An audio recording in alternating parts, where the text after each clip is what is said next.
Hey, how's it going? It's Business here. And I want to talk about a farming strategy that I've been doing in the Legacy of Phrecia League that involves this little scarab here called the Titanic Scarab of Treasure. Now, if you've ever farmed Legion, you're familiar with the rewards that can pop over the top of their heads. They give you all sorts of things. You get fractures, currency, catalysts, synth items, maps. It's like the whole spread of the game. It's wonderful. It's kind of like heisting without actually having to go into heist. Now, what is the best way to put unique monsters into your map? If you answered Rogue Exiles, you're right. However, they're expensive. So what's the next best way to put unique monsters into your map? Well, there's a fun little mechanic in the game that some people may not be aware of because they kill monsters a little too fast, where if you have an essence monster that contains a remnant of corruption, it always spawns 2 unique monsters every single time. And so we can take advantage of this by using 4 of these 2x1 idols that each have 25% chance, rolls 20 to 25, so that every single one of our essences will have a remnant of corruption. Now, what is the best way for us to put a bunch of essences in our map? Well, you can have it on your idols. You can have 2 additional imprisoned monsters on your conquerors. You can have tormented spirits here, which are also unique monsters, which is fantastic. And you can use this little scarab here, called the Essence Scarab of Calcification, which will turn every single rare monster in your map into an essence. Turns out, there's a lot of rare monsters in your maps. So if you really think about this, in conjunction with these idols, this essence now reads, every rare monster in your map is 2 unique monsters. You can run 3 of these Titanic Scarab of Treasures, so every rare monster in your map now drops 12 additional rewards, as though they were Legion monsters, but supercharged, and they're pretty easy to kill. As I said, we get to run 3 of these, 1 Calcification, and I will be running a Scarab of Adversaries, although we'll talk about some other choices later, because, again, our rare monsters become essences. These are rare monsters. Not only that, they're mirrored. So this Adversaries here actually accounts for 8 more rare essences, for 16 more unique monsters. It starts to get out of hand pretty quickly. So we'll put all these back. I'll talk about a couple of the other choices of idols that I've gone with, as you have quite a bit of flexibility. I'm using Speaker of the Dead, because as I talked about, we're farming tormented essences as well, or tormented spirits as well, because they're unique monsters, they're easy to kill, they drop gold, they're nice. I have Eldritch Gaze because I'm going with Eater Influence Altars. As you can see, our idols, they're pretty cheap. Like, people aren't looking for just basic 2 imprisoned monsters. So in this case, I have a bunch of 2 imprisoned monsters that have monster packs are influenced by your Eater Worlds, have increased pack size, to make it so that my altar farming is also pretty powerful during this. I, in addition, am using June, because June spawns a bunch of unique monsters. In addition to this, on your 2x1s, because again, these loot tiles come from, they're all sorts of things, right? They're gems, they're currency, they're scarabs. So on your 2x1s, you can narrow down what kind of scarabs you're going to be getting. In this case, I've chosen Ambush and Harbinger. On your Conquer Idols, again, because you're just searching for 2 additional imprisoned monsters, and it's pretty lax, you can try to get one that will give you scarabs found in your map are more likely to be less common, because you'll be dropping a lot of scarabs from the loot tiles. And then on the 3x1s, I'm using either world altar size, like chance to find them, right? As well as even more imprisoned monsters, and then reinforcement chance from June. And I can show you an example of how a map goes. I'm just going to be running them blank. It's what I've been doing all day. I do need to change my helmet real quick. I'll bring it up in a moment. But one of the reasons I use a particular helmet is, again, we're farming unique monsters. And there's another fun mechanic in this game, where if you're wearing a Fairgrave's Tricorn, every time you kill a unique monster, there's a very, very small chance, it's about 1 in 1500, 1 in 2000, from what I can figure out, to drop a fishing rod. And these fishing rods are played by some of the ascendancies known as Surfcaster to give themselves a bunch of cast speed and critical strikes. It's a fairly popular strategy, so they're valuable. Each fishing rod is 500 plus chaos. You can split them. They're even more valuable then. But again, we'll start with the map. Here, I'll be using either side because, again, I have a bunch of extra pack size for it. And I'll be clicking Essence. For 6 Chaos, I get 4 more Imprisoned Monsters. I'll show a quick example of a map. You can see how it plays out. Here's our June. You can see the little icons over their head, right? We may die a little. But we'll just click them. We just want to finish them. It doesn't matter what they're doing. Ideally, you would have a bunch of connections so that you bring even more people in. You can see here we have an Essence. Get out of the way, Leo. We'll grab this one. Just to show the mechanic. You see, I killed the Essence, and then these two monsters, these two flesh monsters spawned. They each have 6 reward icons over their head. And so these will we be farming, alongside with a bunch of remnant corruptions, which are fairly valuable right now, given that people are trying to make a bunch of the special corrupted essences, things like horror. You see there's a synth item there. It's kind of like a very gumball strategy, it'll look like at least. But with the current prices of things, I leave maps with about 200 chaos in gumball very consistently. This is not including things like divine orbs, which you will get somewhat consistently.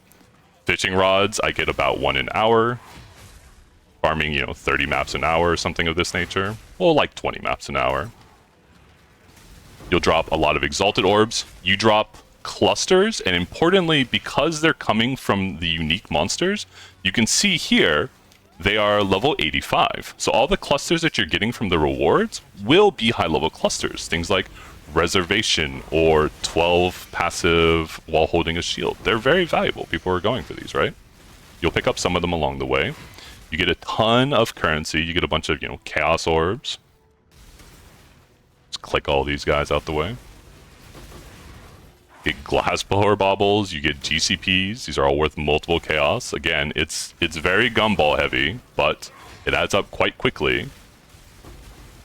If you want, and I'll show an example of some idols in my stash that I've been using, and I did it for a little while, but I find this one to be more efficient. But you can combine this with a more traditional essence farming strat where you are farming deafening essences. You will use some of the modifiers that make it so that you have max ear, as it were, on your essences, right? As well as an essence of a scent, a scarab of a scent, rather. The problem I have with it is, one, it makes the monsters more difficult, and a lot of the deafenings, because they're so heavily farmed, aren't even worth a chaos.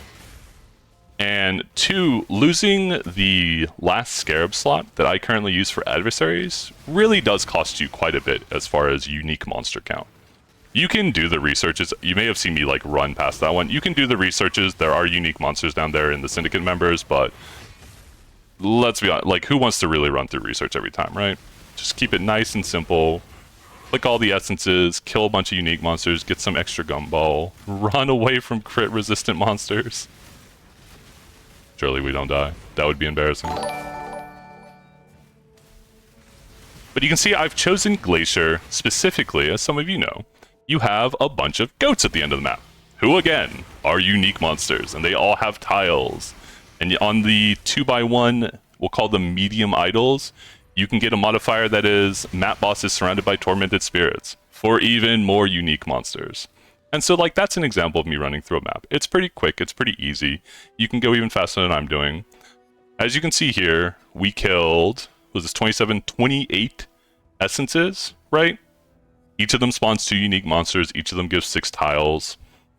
We got, some random temperings, incubators, some scarabs. Nothing terribly impressive. But again, a lot of these idols, at the time I was buying them, a lot of these idols are fairly cheap. They're mostly under divine. These scarabs are 1 chaos. I've been buying them 2 to 1 even for a very long time. I have thousands of them because I find them incredibly powerful. Calcifications are 6 chaos, which are easily paid by these remnants, which again, you can very quickly sell these for 3 chaos. I sell them as high as 4 or 5 if you're really patient. Adversaries, again, I think they're a chaos. So it's been something that I've been farming that I've been finding a lot of fun with, and something that's pretty easy for other people to get a hand of. Now, obviously, I only ran 1 map, so you're not going to see an example of it. But again, you may have seen that there's like a good amount of synth items dropping every map. I've sold numerous like tier 1 dex belts, strength rings. Ideally, I want to get a power charge ring, but I only get spell damage per power charge like everyone else. But, you know, the dream still lives. Those are kind of like your high rolls, as well as like every 3 maps, 4 maps, something, you'll get a divine orb. But I wanted to talk about some of the other things you can go with that work with this farm. So we have here, I have incursions contain a Vol Flesh Merchant, as well as killing non-resident architects has a 50% chance to add an additional upgrade tier. You can run 2 of these, as well as you can see they have Imprisoned Monsters and Tormented Spirits on them. What this means is that when you do an incursion in a map, instead of going from 1 star to 2 star, they go from 1 to 3, so you fully upgrade rooms. There's no, you know, if you hit that corruption chamber level 1, you know it's going to be a locust. It's amazing. Same with like Doriani's, it's very profitably running it. I have a bunch of locusts I've been farming, a bunch of like double rooms even. So this is a great way to do this. The reason I point out Vol Flesh Merchant here is because, again, the incursions, the architects are unique monsters, and every single one of them will also contain a Vol Flesh Merchant, who himself drops currency, as well as a unique monster, again, even more tiles.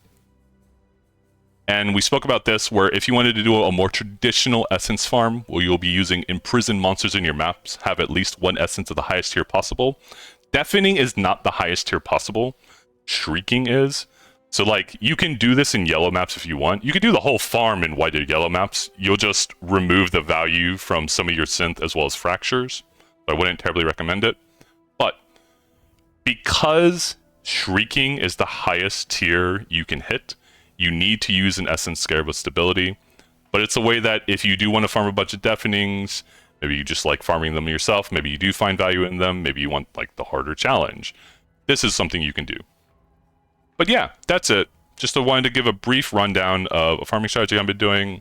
It may seem very simple. It may seem like you're just picking up a bunch of like small pieces, but I promise it adds up like crazy. And the excitement you can get from some of the drops, especially if you're using like a Fairgraves Tricorn, where you get fishing rods or special synth items that you normally wouldn't have access to, I would highly recommend it. How is the gold for the strat? Terrible. It's regular mapping, right? It's not going to be better. It's not going to be worse. The unique monsters that spawn off of the essences don't have like crazy drop modifiers. So it's the ghost, however, do. If you like lean into the ghost more, it's quite good. But either way, yep, that's it. I hope you all have fun. And yep, see you next time.